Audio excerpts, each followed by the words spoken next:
My name is Heather J. Moore. I'm a sworn and immunized investigator for the law offices of Christopher Chad Crumley, J.D. I'm not going to go over all of his contracts, but keeping it short, he was the bias crimes advisor for Orlando Police Department. He was independently contracted as a special prosecutor, not necessarily going to court. I don't know whether he went to court or not, but he said he answered straight to Tony West, who was Kamala Harris's brother-in-law at the DOJ Civil Rights Division under Obama Biden, while he was an attorney at Human Rights Campaign. He was a law professor at UCF of civil rights, criminal procedure, and I don't know what all he taught, but we lived together. He basically came on to me when he was high as hell on drugs, but most of the time he passed out before I ever really understood what he was doing, because we met at an AA meeting at the LGBT Center. It's just called the Center of Orlando. And that's where we met. We had the same sponsor. So all of these facts are important. He moved me into his home. He was still struggling with drugs and alcohol at the time. He basically illegally solicited my case to defend me from what he called Brady violations under the Brady v. Maryland. After I was wrongfully incarcerated as a witness and child sex trafficking victim by his two former co-workers, Kim Mann and Karen Bankowitz, at the Orange County, Florida Assistant State's Attorney's Office Domestic and Child Abuse Unit. He was a prosecutor there as well. Not at the time, but he had been, I think he said, for 5 years. So Chad was a domestic violence prosecutor, a hate crimes advisor at Orlando PD, who answers now to Mayor Jerry Demings. Previously, he was the sheriff. Chad was also a campaign manager for the Democratic National Committee. I'm Native American, autistic, not just Native American, I'm a slave descendant. My last name is Moore. I'm still branded with the name of the people who owned my great-grandparents as slaves. My grandfather was toxic from the forced assimilation. I don't know whether it happened at the school, which he didn't necessarily have to be put in one of those horrible schools that where they sent indigenous children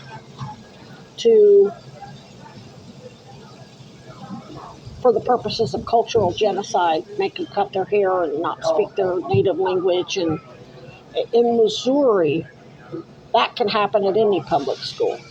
It happens in the entire community. There's a book by Civil War scholar Aaron Astor it's called Rebels on the Border, and it talks specifically about the Little Dixie area of Missouri, where I was born and raised, and the Bluegrass area of Kentucky, that still to this day refuses to ratify with the 13th Amendment.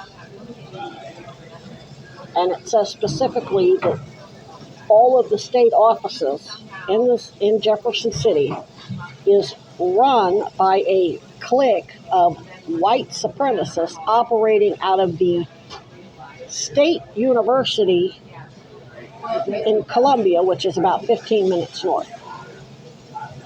And there were news articles, when I was there a few years ago, there were news articles about how a particular shuttle company shuttled about 25,000 people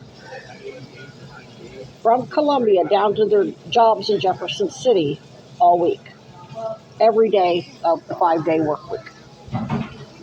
So everything I'm telling you is a matter of public record.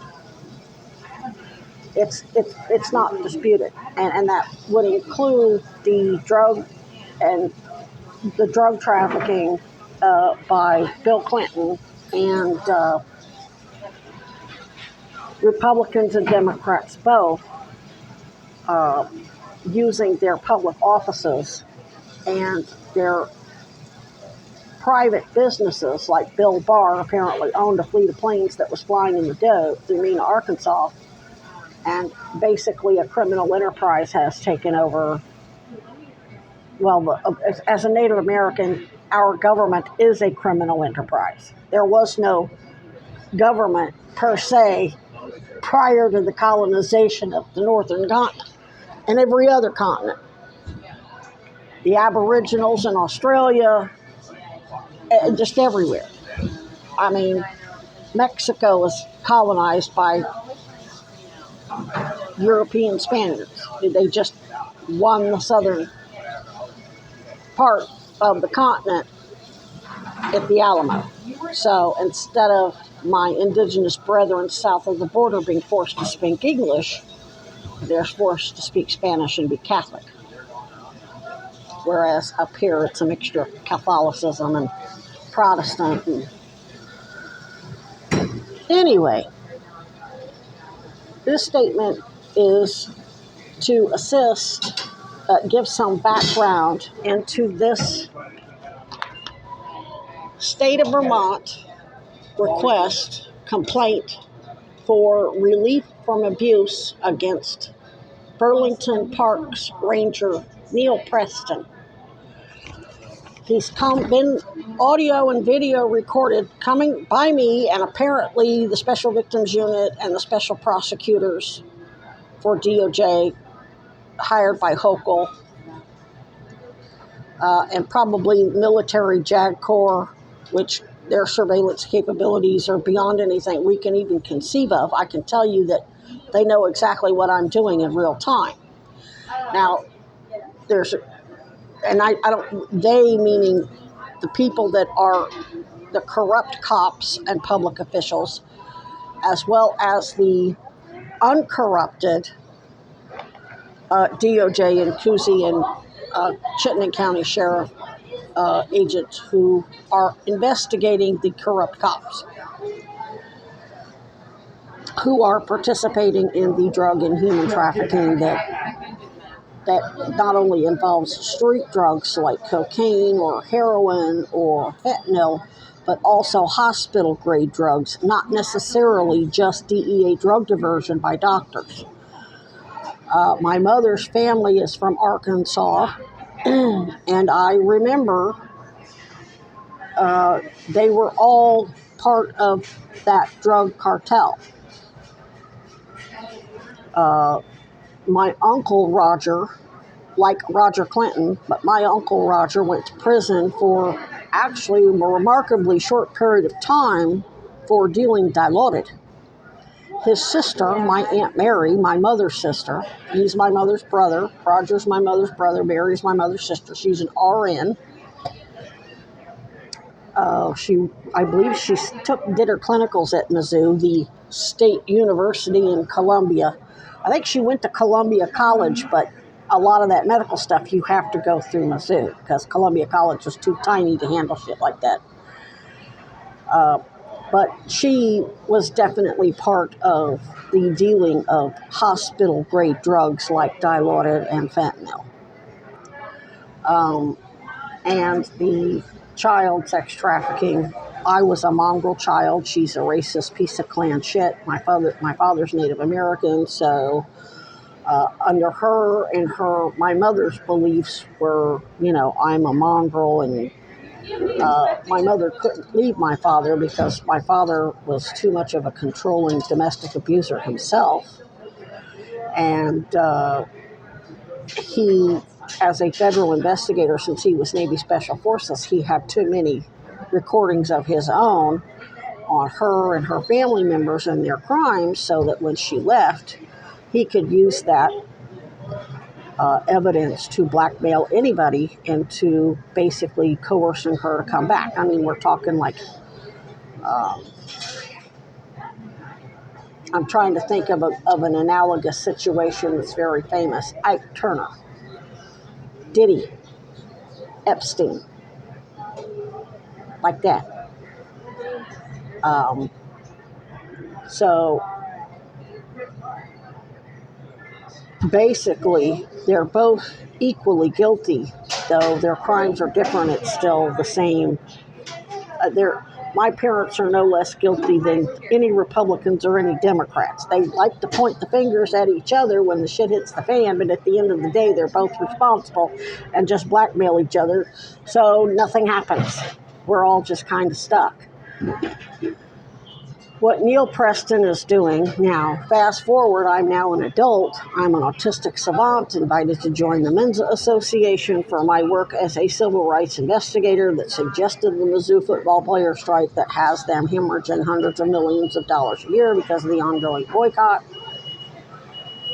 And my exes, in Chad Cronin, my ex-live-in boyfriend and employer, isn't the only adult domestic abuser for whom Neil Preston is acting as a flying monkey.